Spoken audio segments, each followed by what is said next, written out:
বুঝতাম না। হ্যাঁ, তখন আমরা বাচ্চা ছিলাম, কিন্তু এখন তো আমরা বড় হয়ে গেছি, এখন তো বুঝতে শিখেছি। তাহলে 2 বছর আগে তুমি কাউকে কিছু না বলে বাড়ি ছেড়ে কেন পালিয়ে গেলে?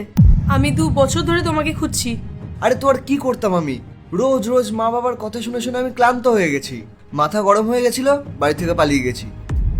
এরপরে ঠিক করেছিলাম বাড়ি সেদিনকেই ফিরবো যেদিনকে জীবনে ভালো কিছু করতে পারবো। কিন্তু তারপর জানতে পারলাম যে পেট চালানো সত্যি খুব কঠিন, কোনো ভালো চাকরিও পাচ্ছি না আমি, আর এখানে শ্রমিকের কাজ করতে হচ্ছে। এখন আমি বুঝতে পারছি যে জীবনে পড়াশোনা কতটা ইম্পর্টেন্ট ছিল। আরে অন্তত বলে তো যাওয়া উচিত ছিল তোমার। তুমি জানো তুমি চলে যাওয়ার পর তোমার ফ্যামিলি আর আমি কতটা চিন্তিত ছিলাম। তার উপর আবার নিজের নাম্বারটাও অফ করে রেখে দিয়েছো। না আমার কারোর সাথে কথা বলার ছিল, না আমার কারোর সাথে দেখা করার ছিল। আমি ভেবেই নিয়েছিলাম আমি সেদিনই সবার সাথে দেখা করব যেদিন আমি জীবনে কিছু করতে পারবো। এরকম হয় না রোহন, আমি তোমার গার্লফ্রেন্ড ছিলাম, ছোট থেকে আমরা একসাথে ছিলাম। তুমি কি করে আমাকে ছেড়ে যেতে পারলে? কেউ চাইতো না আমরা একসাথে থাকি, এমনকি তোমার বাবাও চাইতো না। উনি আমাকে বলেছেন কেন আমি ওনার মেয়ের জীবনটা নষ্ট করছি। আরে তোমার বাবা তো দূরে থাক, আমার নিজের বাবাই চাইতো না যে আমি তোমার সাথে থাকি। আমার বাবা আমাকে বলছে যে তুই নিজের লাইফের সাথে সাথে ওই মেয়েটার লাইফও কেন নষ্ট করছিস।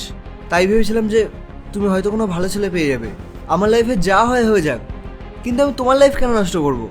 তুমি আমাকে নয়, তুমি আমার থেকে ভালো একজনকে ডিজার্ভ করো। এখন তুমি আমাকে বলবে আমি কি ডিজার্ভ করি আর কি ডিজার্ভ করি না। আরে আমি আমার লাইফে শুধু শান্তি আর খুশিটুকু চেয়েছি।